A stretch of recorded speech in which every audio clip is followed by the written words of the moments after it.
Ouvrons notre Bible au livre de 1 Samuel 4. 1 Samuel 4. Défaite pour absence de bénédiction divine. Défaite pour absence de bénédiction divine. 1 Samuel 4, verset 1 à 8. Les Israélites vaincus par les Philistins. Verset 1 à 3. À ce stade, les Philistins ont dominé les Israélites pendant un certain temps, comme nous le voyons au verset 9. Dans une bataille précédente, Israël avait perdu 4000 soldats. Après quoi, ils demandèrent pourquoi Yahweh permettrait à une telle chose d'arriver. Mais plutôt que de consulter Yahweh et de prier et de jeûner, ils décidèrent de porter l'arche de l'alliance dans la prochaine bataille, en supposant que l'arche garantira la présence de Yahweh avec eux et aussi la victoire. Versets 5 à 8. Lorsque l'arche arrive d'abord au camp israélien, un grand cri s'élève. Les soldats sont confiants et assurés de la victoire. En fait, l'acclamation est si forte qu'on l'entend dans le camp des Philistins. Quand les Philistins découvrent que l'arche était amenée, ils présument qu'ils combattront les dieux d'Israël et leurs soldats en même temps. Ils sont bien conscients des victoires passées d'Israël dans lesquelles l'arche était proéminente. Verset 9. Au lieu de faire trembler les Philistins, la nouvelle de la présence de l'arche de l'alliance par les Israélites, au verset 6 et 8, les motive plutôt à se battre plus fortement et à mourir comme les hommes, s'il advenait ainsi. Comme les combats s'ensuivent, les tragédies s'accumulent pour Israël, qui perd la bataille. 30 000 hommes meurent, y compris les 2 fils d'Élie, le prêtre. Et l'arche est capturée et emportée par les Philistins. La défaite est un appel pour se demander si Dieu Yahweh est avec vous dans votre combat. Israël est frappé devant les Philistins. Le péché, l'angoisse, Akan était dans le camp d'Israël et donnait à leurs ennemis tout l'avantage qu'ils pouvaient souhaiter. Quand ils sont en difficulté, ils se souviennent et croient qu'ils possèdent la main de Dieu. Mais au lieu de se soumettre, ils parlent avec colère, sans savoir qu'ils commettent une autre provocation contre Dieu. La folie de l'homme pervertit son chemin. Son cœur s'inquiète de Yahweh, comme c'est dit en Proverbe 18, verset 9, et trouve la faute de Yahweh dans son imagination. En amenant l'arche dans leur camp, ils supposaient qu'ils pouvaient obliger Yahweh à se battre pour eux. Ceux qui ont abandonné les commandements de Yahweh s'accrochent parfois à des regards extérieurs, comme si ces choses les sauvaient. Et comme si l'arche appelée le trône de Dieu, une fois dans leur camp, les amènerait au ciel, tandis que le monde et la chair sont sur le trône de leur cœur.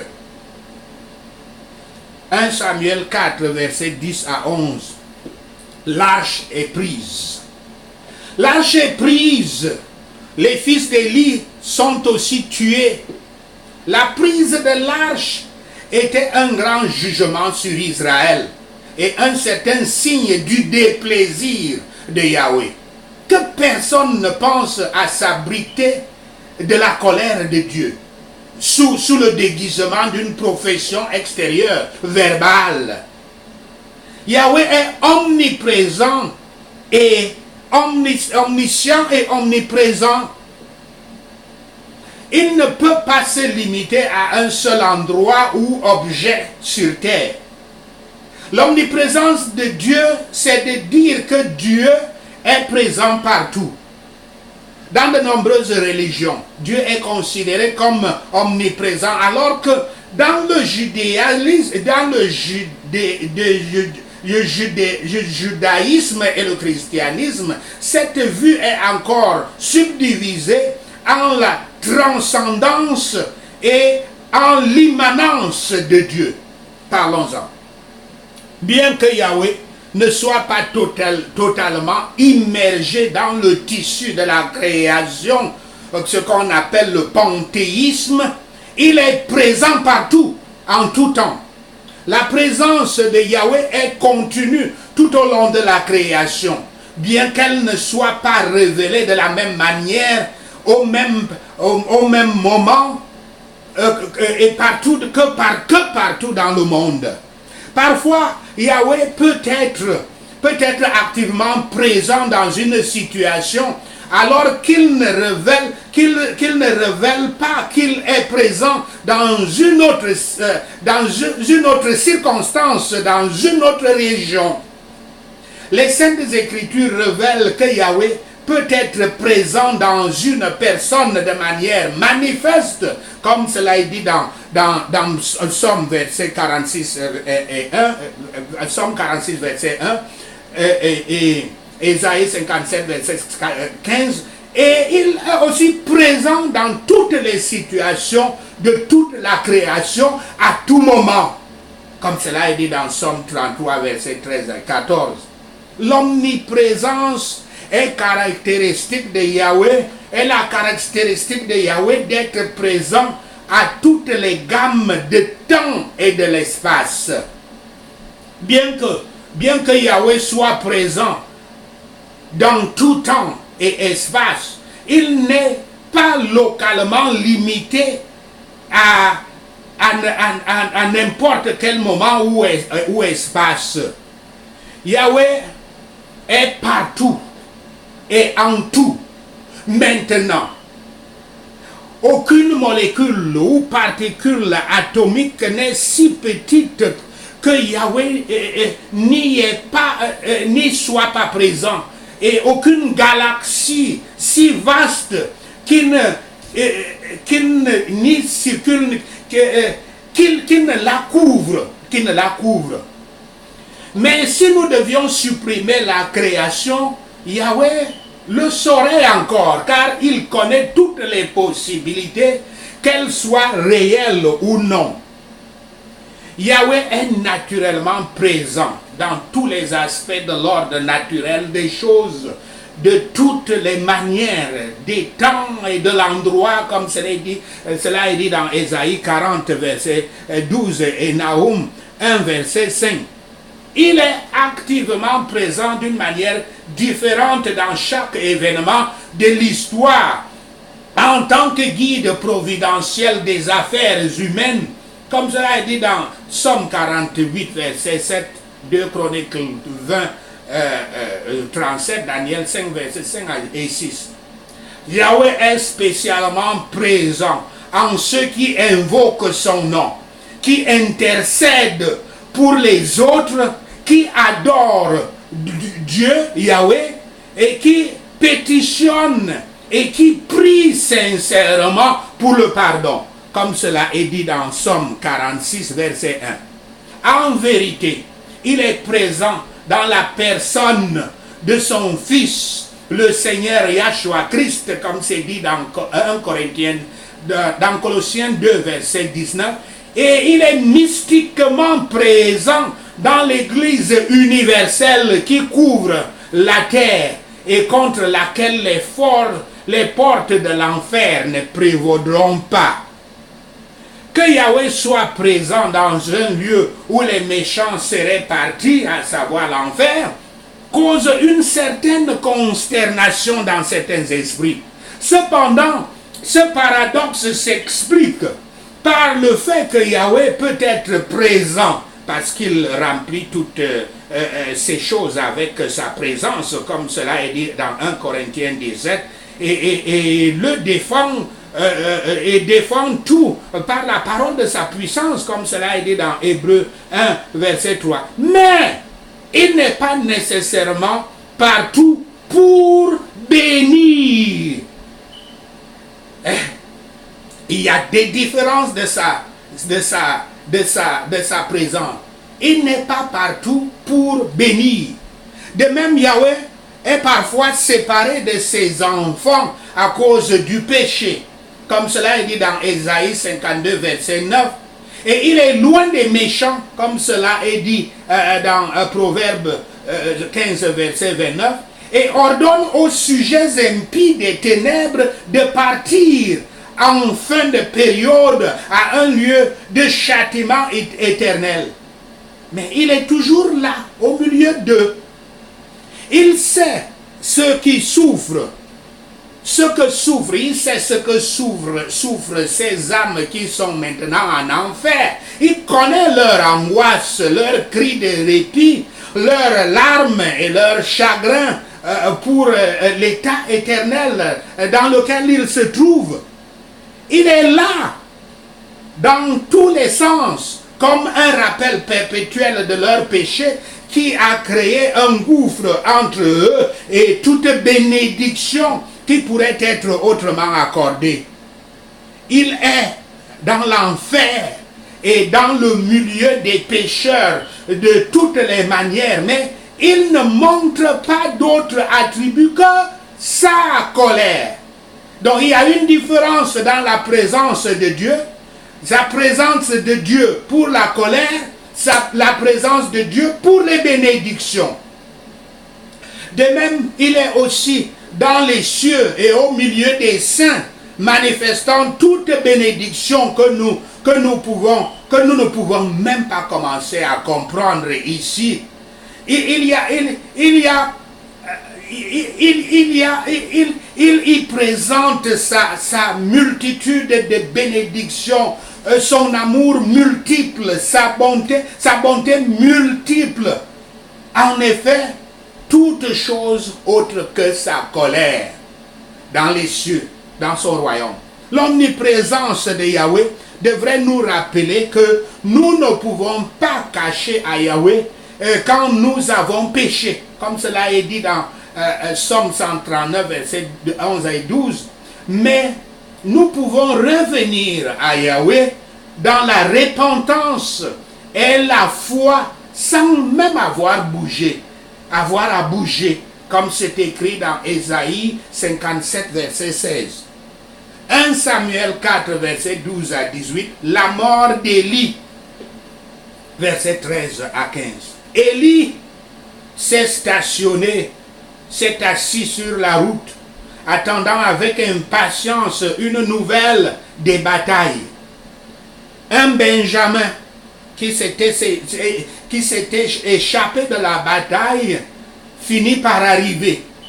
Ses vêtements sont déchirés et il a la poussière sur la tête, un signe de deuil et de défaite. La vision d'Élie est médiocre, sinon nulle, et il n'avait peut-être pas détecté les signes visibles, mais il pouvait certainement entendre l'agitation, comme au chapitre 3, verset 11. Verset 18, lorsque le messager confirme le pire, les nouvelles sont trop pour que le corps d'un Élie de 98 ans puisse supporter. Il s'effondre et se casse le cou. Comme cela avait été annoncé au chapitre 2, verset 34, lui et ses fils meurent le même jour. La défaite de l'armée israélite était si pénible pour Élie en tant que juge. Très pénible pour Élie en tant que juge. Le chagrin pour la mort de ses deux fils, à qui il avait été si indulgent et qui, comme il avait raison de craindre, sont morts impénitents. l'a touché comme un père. Pourtant, il y avait une plus grande préoccupation dans son esprit. Et quand le messager a conclu son rapport avec la phrase « L'arche de Dieu est prise », Élie a été frappé au cœur, et est mort immédiatement. Un homme, sachez quand même, un homme peut mourir misérablement, mais ne pas mourir éternellement. Il peut arriver à une fin intempestive, mais la fin est sa paix. 1 Samuel 4, verset 19 à 22, la naissance d'Échabod. La tragédie frappe également la belle famille d'Élie, la femme de Phénéas. Les morts d'Élie et de son mari, la défaite d'Israël et la perte de l'arche ont tous hâté ses douleurs d'accouchement, son travail, ses douleurs d'accouchement. Elle refuse le confort et l'aide de quiconque et décède pendant l'accouchement. Mais avant sa mort, elle nomme son fils Échabod. Échabod qui signifie sans gloire. Elle commente que la gloire de Yahweh s'est éloignée avec la capture de l'arche. La femme de Phénéas semble avoir été une personne de sainteté. Son regret de mort était pour la perte de l'arche et le départ de la gloire de Yahweh d'Israël. C'était une joie terrestre pour elle de se sentir mourante, sauf chez celui qui est spirituel et divin. Aucune joie ne résistera dans un tel cas. La mort est trop sérieuse pour admettre le goût de toute joie terrestre. Qu'en est-il de celui qui déplore la perte de l'arche? Quel plaisir pouvons-nous prendre dans nos conforts et nos jouissances terrestres si nous voulons aussi les paroles et les ordonnances de Yahweh? Surtout si nous voulons le confort de sa présence gracieuse et la lumière de son visage. Si Yahweh va, la gloire va et tout va bien. Il faut plutôt le dire dans vient, comme si ça s'appliquait à vous. Si Yahweh vient, sa gloire vient et tout va bien. Malheur à nous si tout cela part, plutôt. Mais, bien que la gloire soit retirée d'une nation pécheresse, d'une ville ou d'un village pécheur, l'un après l'autre, pourtant, elle ne doit jamais quitter tout à fait, pour toujours, mais brille toujours en un seul endroit, en s'éclipsant dans l'autre. Sachez cela et le Père Yahweh vous bénira. Prenons ces points de prière. Si je rencontre la défaite dans la bataille, Père Yahweh, dis-moi si ta présence est avec moi. Merci Seigneur, au nom de Yahshua le Messie, nous prions. Si mes ennemis m'ont facilement gagné, Seigneur Yahweh, révèle mes péchés et mon account. Mais au nom de Yahshua le Messie, en appelant ta présence pour m'aider, Père Yahweh, je me soumets devant toi, au nom de Yahshua. Je n'attendrai pas les ennuis avant que je me souvienne de mon Seigneur Yahweh, au nom de Yahshua. Père Yahweh, si tu es mécontent de moi, punis-moi, mais n'enlève pas ta présence de moi, au nom de Yahshua. Je vis par les paroles et les ordonnances de Yahweh, au nom de Yahweh, au nom de Yahshua. Vous, ces conforts et ces jouissances terrestres-là. Je vous chasse de ma vie. Merci Seigneur. Au nom de Yahshua le Messie, nous prions. Merci Seigneur d'avoir entendu nos prières. Merci pour tes réponses à nos prières. Seigneur, nous te rendons gloire, nous te louons, nous t'adorons. Au nom de Yahshua le Messie, nous prions. Amen.